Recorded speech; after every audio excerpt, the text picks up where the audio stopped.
Bapak, Ibu, dan teman-teman semuanya. Berjumpa lagi dengan saya Angelika, Duta Literasi. Sekarang saya akan bercerita tentang salah satu cerita dari Kalimantan Timur. Kira-kira ceritanya tentang apa ya? Jadi ceritanya tentang legenda Naga Erau dan Putri Karang Melenung.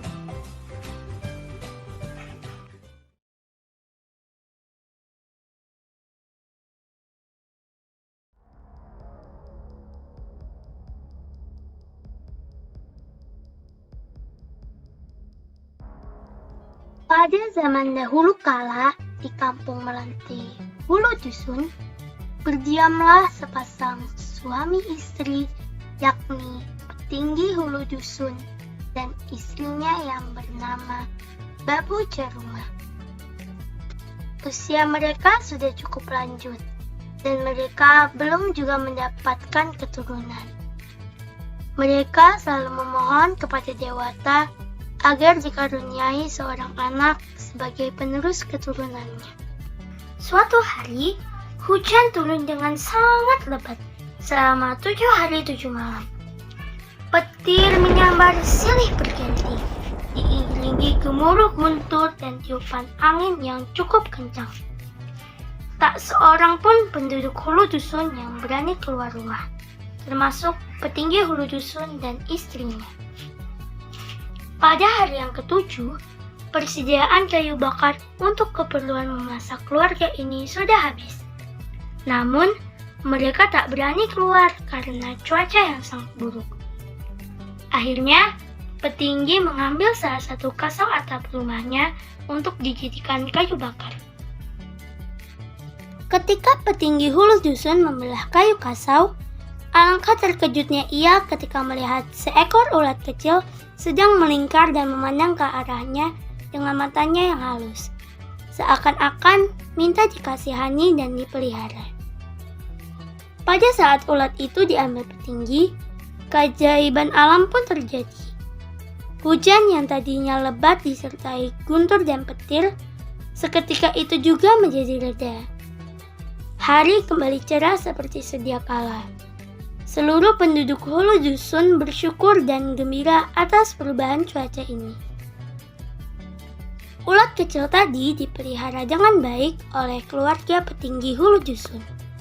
Babu Jarumah sangat rajin merawat dan memberikan makanan berupa daun-daun segar kepada ulat itu. Hari berganti hari, bulan berganti bulan.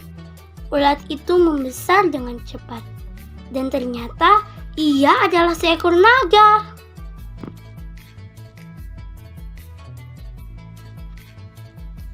Petinggi Hulu Dusun dan istrinya sangat terkejut melihat naga tersebut. Namun, mereka tetap menyayanginya. Suatu malam, petinggi Hulu Dusun bermimpi bertemu seorang putri yang cantik jelita, yang merupakan penjelmaan dari naga tersebut. Ayahanda, sekarang Ananda sudah besar dan menakutkan orang di desa ini. Izinkanlah Ananda untuk pergi, dan buatkanlah sebuah tangga agar Ananda dapat meluncur ke bawah. Pagi harinya, petinggi Hulu Dusun menceritakan mimpinya kepada sang istri. Mereka berdua lalu membuatkan sebuah tangga yang terbuat dari bambu. Ketika naga itu bergerak hendak turun, ia berkata, dan suaranya persis seperti suara putri yang didengar dalam mimpi petinggi semalam. Bila mana Ananda telah turun ke tanah, maka hendaknya ayah dan bunda mengikuti kemana saja Ananda pergi. Di samping itu, Ananda minta agar ayahanda membakar wijen hitam serta taburi tubuh Ananda dengan beras kuning. Jika Ananda telah masuk ke dalam sungai, maka ikutilah buih yang muncul di permukaan sungai. Sang naga pun segera menuruni tangga. Petinggi menaburkan wijen hitam dan Babu Jarumah menaburkan beras kuning ke tubuh naga.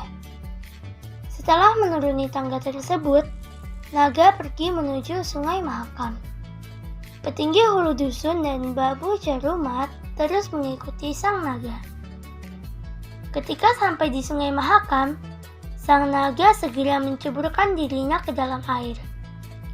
Petinggi hulu dusun dan Babu Jarumat mengikuti naga dengan menaiki perahu kecil. Naga tersebut berenang ke hulu dan ke hilir berturut-turut sebanyak 7 kali. Kemudian naga tersebut berenang ke kiri dan ke kanan tepian batu sebanyak 3 kali. Tidak lama setelah naga menyelam, terjadi hujan badai yang dahsyat dan petir menyambar. Petinggi hulu dusun segera mendayung perahunya ke tepian. Badai tidak berlangsung lama, cuaca kembali cerah. Dari tepian sungai, petinggi hulu dusun dan istrinya mengamati permukaan Sungai Mahakam. Mereka mencari sang naga. Di atas permukaan sungai yang tenang tersebut, tiba-tiba muncul buih berwarna-warni seperti pelangi. Buih tersebut semakin lama semakin meninggi. Di puncaknya terlihat cahaya yang terang. Buih tersebut perlahan-lahan menghilang. Petinggi hulu dusun dan istrinya melihat naga sedang menjunjung sebuah gong. Tubuh naga semakin naik ke atas. Petinggi dan istrinya terkejut melihat makhluk aneh yang sedang menjunjung naga. Makhluk aneh tersebut dikenal dengan nama lembu swana. Makhluk yang tubuhnya seperti lembu, di kepalanya terdapat mahkota emas yang berkilauan. Memiliki belalai dan gading seperti gajah. Kulitnya bersisik seperti ikan, dan di punggungnya terdapat 2 sayap seperti elang.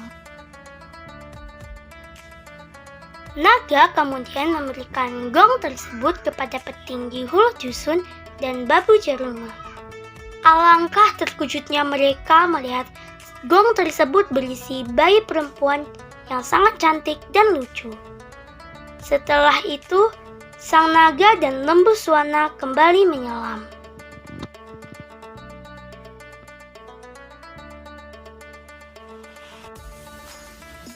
Petinggi dan istrinya merasa sangat senang karena mendapatkan bayi perempuan yang sangat cantik.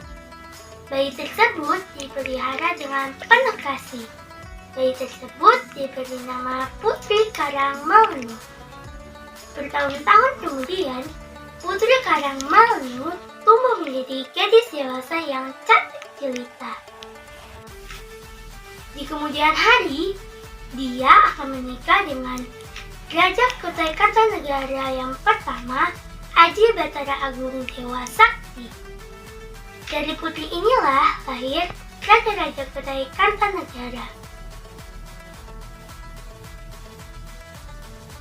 Demikianlah mitologi mengenai asal-usul naga yang mengantarkan Putri Junjung Buih atau Putri Karang Malenu, Ibu Suri dari Raja-Raja Kutai Kartanegara. Terima kasih telah menonton video ini. Tuhan Yesus memberkati.